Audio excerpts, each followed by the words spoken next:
सबसे ज्यादा ये सवाल पूछा जाता है, जाति से कैसे निपटिएगा। तो पहली बात तो ये समझिए कि जाति सिर्फ बिहार में महत्वपूर्ण उसकी भूमिका नहीं है, देश के हर राज्य में, उत्तर प्रदेश में, गुजरात में, महाराष्ट्र, कर्नाटक, आंध्र प्रदेश में भी जातियों का इतना ही योगदान है जितना बिहार में है। अब आप ये जांच कर देखिए कि क्या बिहार में सिर्फ जाति पर ही लोग वोट देते हैं। आगे क्या होगा वो छोड़ दीजिए, पीछे क्या हुआ है उसको देखिए। बिहार में मोदी जी के नाम पर लोग भाजपा को वोट दे रहे हैं। तो मोदी जी के जाति के कितने लोग बिहार में रहते हैं आप बता दीजिए। क्या मोदी जी भाजपा को वोट देने वाला हर व्यक्ति मोदी जी के जाति का है? नहीं है। मुसलमान जो है वो लालू जी के जाति का नहीं है। 18% वोट है, मुफ्त में ये वोट आरजेडी को देता है, वो तो लालू जी के जाति का नहीं है। क्यों देता है? आप कहिएगा भाजपा के डर से देता है। तो बिहार में सिर्फ जाति पर वोट पड़ता है, ये भ्रम मत पालिए। मैं आपको उदाहरण देकर समझा देता हूँ। यहाँ बिहार में 1984 में कांग्रेस पार्टी को बहुत बड़ी सफलता मिली, राजीव गांधी के नेतृत्व में दिल्ली में सरकार बनी। बिहार में भी कांग्रेस को बहुत बड़ी सफलता मिली। आपसे पूछेंगे तो आप बताइएगा कि भैया वो वोट उस समय जो इंदिरा गांधी की मृत्यु हुई थी उससे जो सहानुभूति की लहर बनी उसकी वजह से कांग्रेस को वोट पड़ा। इसको लिख लीजिए कि इंदिरा गांधी की मृत्यु हुई, उससे जो बनी सहानुभूति की लहर थी, उसमें समाज के हर वर्ग ने कांग्रेस को वोट दिया। फिर आपसे पूछेंगे कि 1989 में क्या हुआ, बीपी सिंह को कैसे वोट पड़ गया, जनता दल को वोट कैसे पड़ा। आप बताएंगे कि भैया वोट उस समय बीपी सिंह जनता दल को नहीं पड़ा, बोफोर्स बहुत बड़ा मुद्दा था, भ्रष्टाचार बहुत बड़ा मुद्दा था, लोगों ने भ्रष्टाचार बोफोर्स के विरोध में वोट किया। फिर आपसे पूछेंगे 2014 में क्या हुआ, मोदी जी के नेतृत्व को भाजपा को कैसे वोट मिल गया। आप बताइएगा भाजपा को वोट नहीं मिला, भाजपा का तो कुछ है ही नहीं बिहार में। बिहार के नेता तो लालू नीतीश थे, लेकिन मोदी जी का इतना बड़ा छवि बन गया, एक व्यक्ति ने पूरे समाज का जो परिकल्पना है उसको जीत लिया। तो लोगों ने सब जाकर, बड़े छोटे सब ने जाकर वोट दिया मोदी जी को।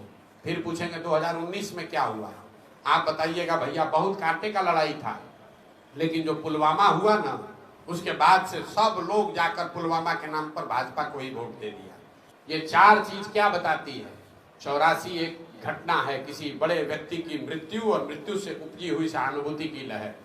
1989 एक विषय है भ्रष्टाचार बोफोर्स और उससे बनी हुई लहर।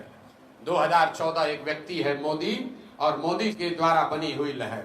2019 राष्ट्रवाद, राष्ट्रीय सुरक्षा एक मुद्दा है, उसके नाम पर बनी हुई लहर। ये आपको क्या बताता है कि अगर कोई व्यक्ति, अगर कोई विषय, अगर कोई मुद्दा, अगर कोई विचारधारा इतना बड़ा बन जाए जो समाज के इमेजिनेशन को कैप्चर कर ले, तो समाज में वो ताकत है कि वो जातियों से ऊपर उठकर वोट करता रहा है। लेकिन आपको फिर भी क्यों लगता है कि जाति पर वोट पड़ता है? वो इसलिए कि मैंने बीच में होने वाले बहुत चुनाव का जिक्र नहीं किया। वो चुनाव थे जिसमें कोई बड़ा मुद्दा नहीं था, कोई बहुत एक बड़ा व्यक्तित्व नहीं था, कोई विचार नहीं था, कोई घटना नहीं थी। वैसी स्थिति में लड़ने वाले दोनों साइड के लोग एक ही जैसे जब दिखते हैं तो समाज कहता है दोनों तो एक ही जैसा है, चलो अपने जाते वाले को दे देते हैं। तो ये आप पर, हम पर है। अगर हम बेहतर विचार, बेहतर विकल्प प्रस्तुत करेंगे तो समाज जातियों से ऊपर उठकर वोट करता रहा है और आगे भी करेगा। हम एक आपको और अंतिम उदाहरण देकर खत्म करेंगे। बिहार में एनडीए, नीतीश और भाजपा ने मिलकर चुनाव लड़ा था 2010 में। सामने से लालू जी, रामविलास और कांग्रेस तीनों एक साथ थे। और उस समय भाजपा में मोदी जी इतना बड़ा नाम नहीं थे, तब अमित शाह की बात नहीं थी, तब योगी नहीं थे। लेकिन उसी एनडीए को बिहार में 206 सीट मिला था। वही एनडीए जब चुनाव लड़ा 2020 में, तो इस बार नीतीश के साथ साथ मोदी भी थे, अमित शाह भी थे, सारी व्यवस्था भी थी, और सामने से लालू जी नहीं थे, तेजस्वी यादव थे। कांग्रेस भी कमजोर हुई थी और रामविलास पासवान जी का दल भी उस गठबंधन में नहीं था। इसके बावजूद एनडीए को 125 सीट लाने में दम निकल गया। क्या हुआ?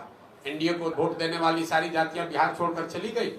नहीं, ये इसलिए हुआ कि 2005 से लेकर 2010 में बिहार के हर वर्ग को ये लगा था कि काम यहाँ हो रहा है। तो जाति भी थी और काम का प्रभाव भी था कि उनको 206 सीट मिला।